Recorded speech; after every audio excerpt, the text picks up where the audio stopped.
What's up guys, welcome back to the channel. James here from the Shocker Racing Garage. Today we've got the 392 back in the garage and it is officially lift day. Our friends over at Clayton OffRoad sent us out their 2.5 inch lift kit for the 392. So we're gonna be working on that today.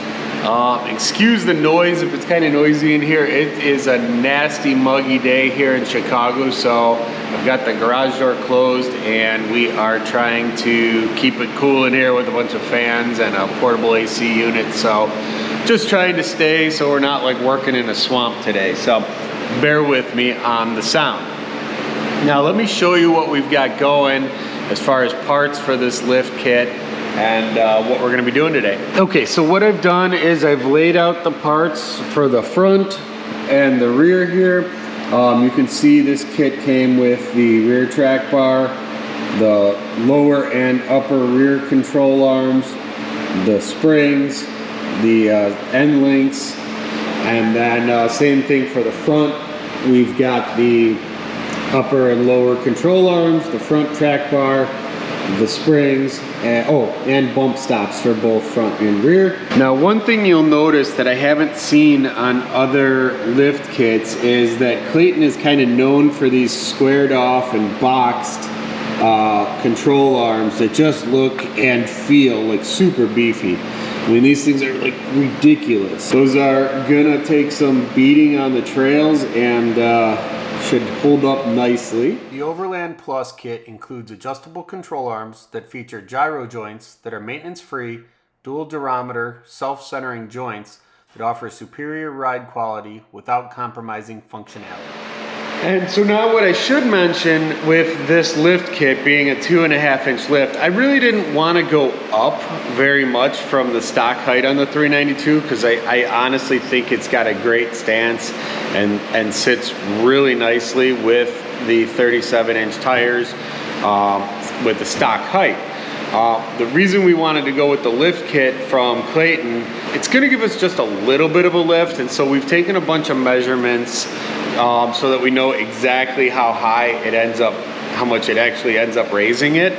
So I took a bunch of measurements of the stock height at different points, you know, the front fender, the front of the rock rail, the rear of the rock rail, and then the rear of the fender. So took just a bunch of different points of reference so I'll be able to see, because as we all know, the Wrangler 392 comes with what we've been told is about a 2-inch lift kit over a stock Rubicon. So even Clayton isn't really sure how much this lift is going to get us in height over the stock, but what I did know is it's going to be a complete kit that is a quality kit. It's going to give us a firmer ride with the a little bit stiffer springs, and it's going to just give us the adjustability and a much more complete kit than what Jeep did by throwing on some taller springs. Now I'm also hoping to be able to run the stock Fox shocks, at least for now,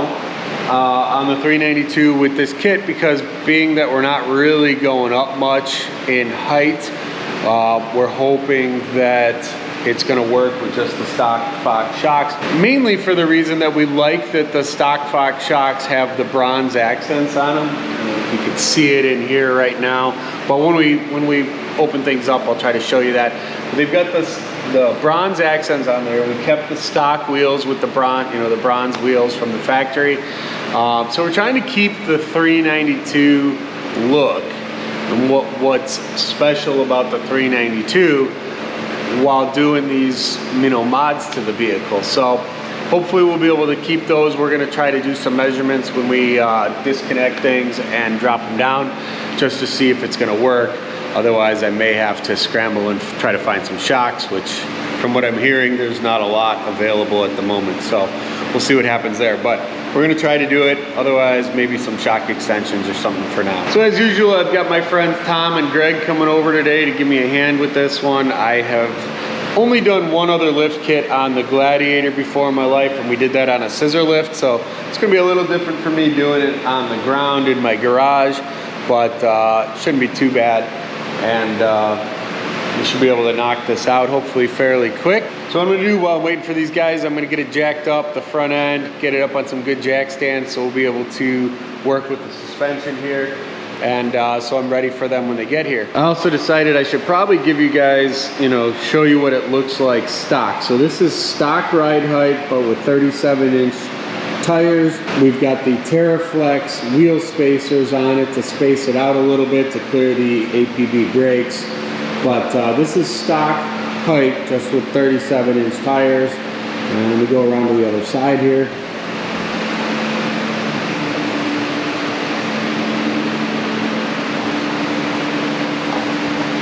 All right, so Tom showed up. It's still early, but he's ready to jump into things here. I'm still waking up, but he's gonna start, we're gonna just start loosening up all the bolts for the track bar and the control arms, lower and upper. You just wanna loosen everything up, and then we'll start actually getting to work on lifting this thing. So here we go.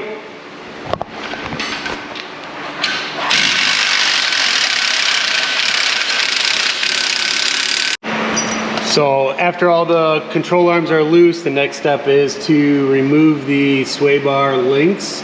We're gonna take those out of the way because we got new ones that are going on, so we're popping those off.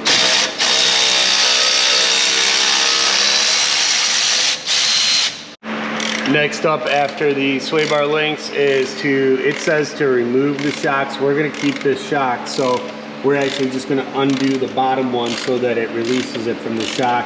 And I'm gonna get a measurement of the full extended shock length on the Wrangler 392 here so we all know. Okay, so you can see we just popped out the front driver side spring, and I laid it next to the Clayton spring. So that's the stock spring. You can see the difference in the coil spacing, which is what's gonna give us a little firmer ride.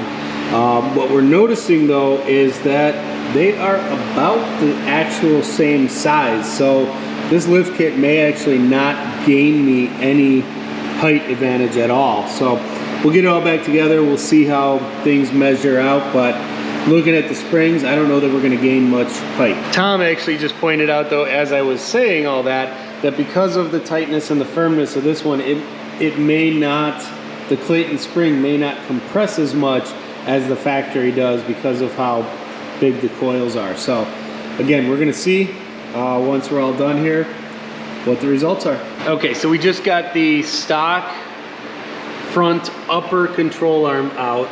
This is the stock one, this is the Clayton OffRoad one. You can just see how much beefier it is.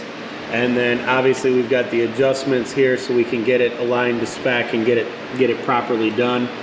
So we're about to throw this one in. Okay, so the front upper control arms are side specific too. So make sure you get the one that has the curve away from the frame that's gonna match up to the one you just removed, so you don't get these flip-flopped and screw things up. Clayton's instructions say to do both the upper control arm and the lower control arm at the same time on each side. We chose to do the upper first, and then we're gonna do the lower, and we'll do the same on the other side. So we're just doing one at a time. Seems to be working out pretty well so far. We'll see how it goes, but we're on to the big beefy ass lower front control arm now on the, there's the other one. So here we can switch over because Tom just got it out, and we can compare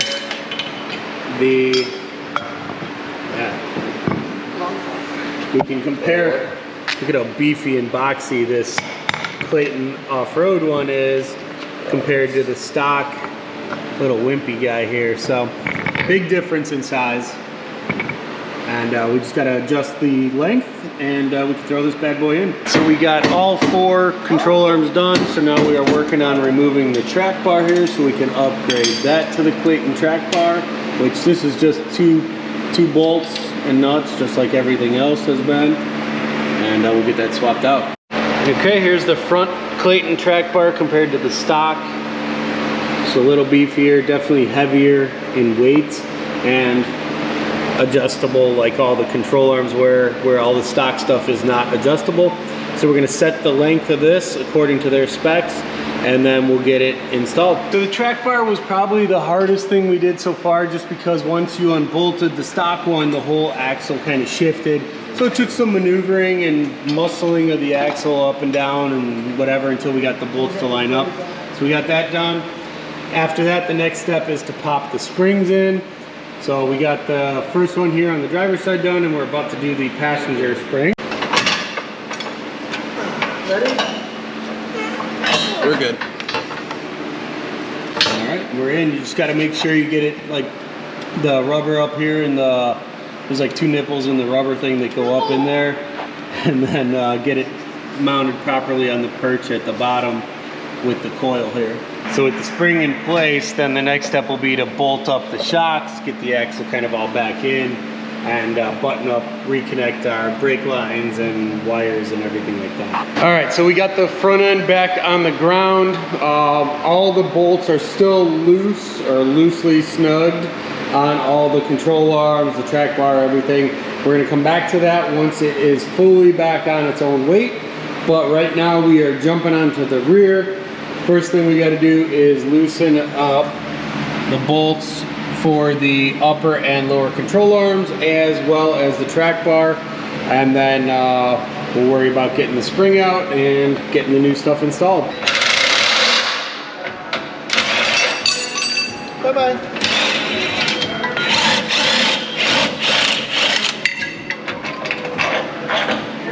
Okay, so these are the rears. We got the rear stock spring out, the Clayton 2.5-inch rear spring with the dual rates, and then we've got the Clayton.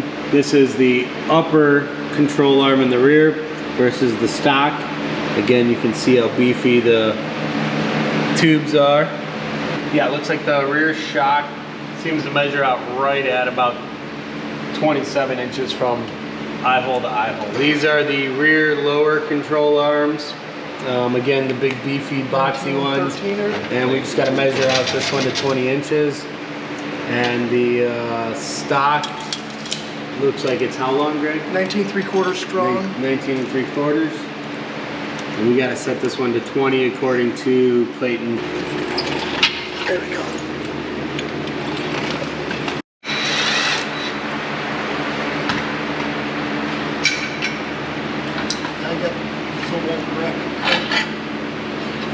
Got it? Okay, so lastly we got the rear track bar. I think this is the last big piece of the puzzle, but you can see the thickness and beefiness of the Clayton track bar versus the stock little skinny guy. And as always, the adjustability. So this will go in last. There. Sweet.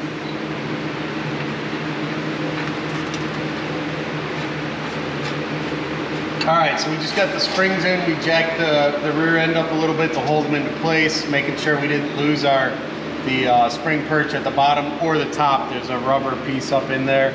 Make sure that stays in place.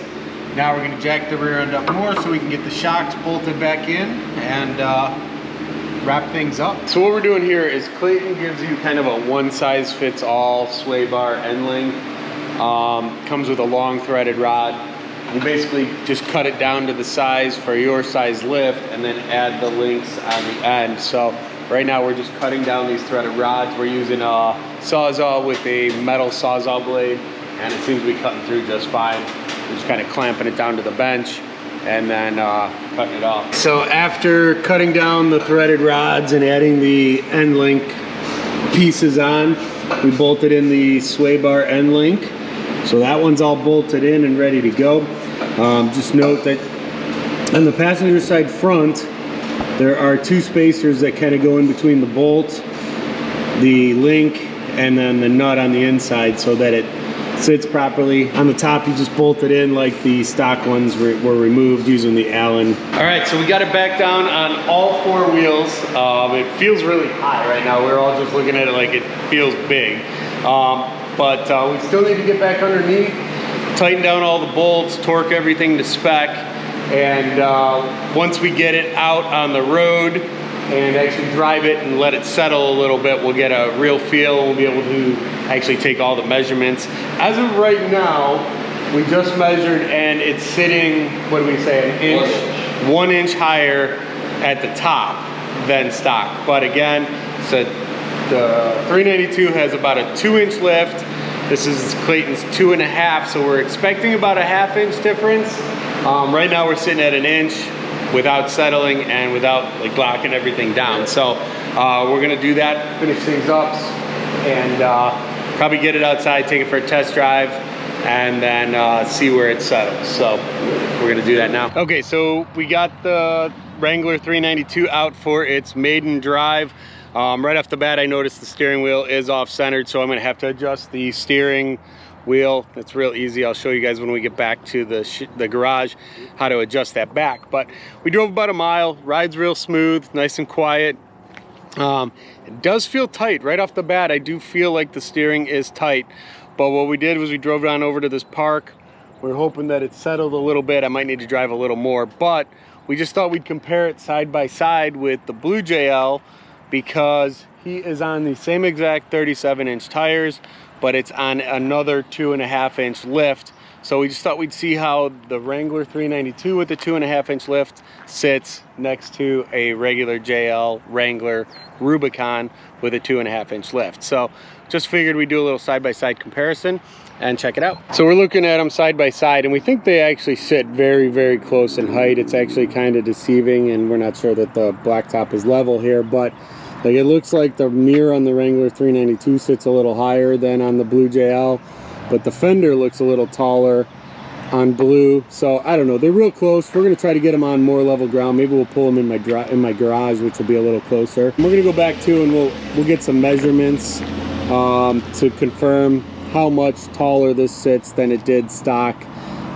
in the same points that I measured before. So let's get back over to the garage and we'll check it out. Okay, so once we got all done with the lift kit, you can see the steering wheel. This is with the wheels straight. The steering wheel is off to the right just a little bit. So this is a really simple fix. Luckily, it wasn't enough off that it was throwing the service active handling light, because that's what happened with my Gladiator because it was so far off. This time we didn't get that, but all we got to do for a quick adjustment before we take it for alignment, so at least the steering wheel will be straighter when we're driving, is it's 1 bolt, and you can adjust the steering wheel super easy. So let me show you this. Okay, so to adjust the steering wheel on your drag link here, all you need to do is loosen up, grab a 15mm, go ahead and loosen up this nut here, and you're basically just loosening it up. You don't need to take it off because you want to loosen it up enough that this will turn freely. Okay, so once this is loose, you'll be able to turn this, and if you turn it one way, it's going to move the steering wheel left, one way is going to turn the steering wheel right. So we need to get the steering wheel to go back left. To turn the wheel left, you need to turn this going towards the back of the vehicle. It doesn't take much adjusting one way or the other depending on which direction your steering wheel is off.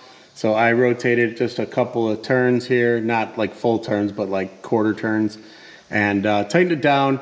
I'm gonna have to go test drive it and make sure it is aligned properly. And again, when I take it in for an alignment, they will get this dialed in correctly, but I wanna get it close until I get it over for the alignment. And then just make sure you tighten this down, torque it down to spec, and you should be good to go. All right, so that wraps up the Clayton OffRoad 2.5-inch lift kit on the Wrangler 392. Now, I don't know if I mentioned earlier in the video, but this is their Overland Plus lift kit that was actually specifically designed for the diesel, the weight of the diesel engine, which they said they kind of accounted for the extra weight of the diesel engine, which also the 392 engine, with their front spring rate to account for the extra weight of the engine and keep the ride height level to match the rear. So let's get to the numbers, because that's what we really want to know. How much does a 2.5-inch lift kit lift the already factory lifted Wrangler 392, right? We weren't really sure how much this was going to result in ride height, lift height, whatever. And so what I did is I've got a cheat sheet.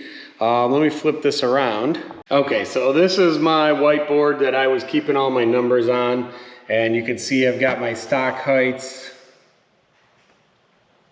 of everything here. And I did take a bunch of notes on the lengths of the stock track bars and control arms, just because I know a lot of people were wondering if those were changed from the regular JL Rubicon. So I took some measurements. I know I'm not like super precise, but should be pretty close on those. But basically, here's the big number. So the overall height, and this is measuring from the ground. So I measured from the ground to right here on the roof line, right at the edge there. From the factory, the Wrangler 392 on 37-inch tires was sitting at 76 1/4. It is now sitting at 77 1/4. So I picked up about an inch of overall height with the Clayton lift kit. You can see it's pretty almost across the board, pretty close. At the front fender flares, it looks like it's about 1.5 inches difference instead of an inch. You know, at the front of the rock rail, it was about 1.25 inches. The rear of the rock rail looks like about 3/4 of an inch. So they're all pretty close, but basically overall, it seems to be about 1 inch of lift total of height from stock. So, and you can tell it does seem a little beefier in here, you know, a little bit more flex room. Same in the rear. And actually from the rear, so the top of the rear tire to the flare was 7 1/4 inch. I picked up a full inch of flex in the rear here. I didn't measure that same level in the front, but I gotta assume it's about the same. So a couple of things I'm gonna need to check going forward here is I am gonna have to check for my bump stop travel, because knowing that there wasn't gonna be much difference in the lift height, you know, their kit comes with a bump stop that's pretty big when you're going from stock to the 2.5 inch lift. And because this was already lifted from the factory, I didn't want to use that giant bump stop because I thought that was going to limit my, you know, travel. So we left them out completely. I'm going to have to do some measurements, test my flex, but I will probably need to get maybe a 1 inch bump stop or something in there. You know, the bump stop plate where it goes down to, something to take up that difference in the, you know, with the lift, since it did end up being 1 inch of lift. Now, I did want to comment on the overall install process. The entire thing was actually very easy, smooth sailing, straightforward. They've got very good detailed instructions on their website for Clayton. Nice pictures, everything like that. So it was really easy to do. The one thing I will say is that the sway bar end links were probably the biggest pain. At the end of the day, we kind of did everything and we left those for the end, knowing that we were going to have to cut down those end link bars, the rods, and then add the links on the end. Just made it like that one extra step at the end of the whole process that was kind of a pain, but overall not too bad. Just took us a little bit of time figuring it out and getting those threaded on nicely in the jam nuts. So not too bad, but overall everything else went smooth, nice and easy. Definitely recommend this lift kit, especially from the drive. It did feel, I only went a couple miles overall, but it feels tight, firm, feels real good. So I'll be sure to keep you guys updated on our Instagram, so make sure you check that out. I did just change the name from the Neon Gladiator page. I changed it to Shocker Racing Garage to better incorporate all of our vehicles. So make sure you check out Shocker Racing Garage. I'll put the link down here. And big thanks to Greg and Tom. I'll put their Instagram names down here as well. Those guys are always coming through and helping me out with these projects, and you know, just makes these things so much easier and nicer when you're not doing it by yourself. When you hit those points where you're just like, oh, I've had enough, and you know, having a friend there to step in and help you out is always key. So big thanks, guys. I couldn't get these projects done without you. So that's gonna wrap everything up for this Clayton Off-Road lift kit. Make sure you check them out, follow them on Instagram, and if you liked what you saw here, give us a big thumbs up. make sure you hit the subscribe button. And if you have any questions or comments about our build, about the lift kit, anything, make sure you drop them in the comments below. I always try to respond to everybody I can, so make sure you do that. And we'll see you in the next video. Thanks a lot.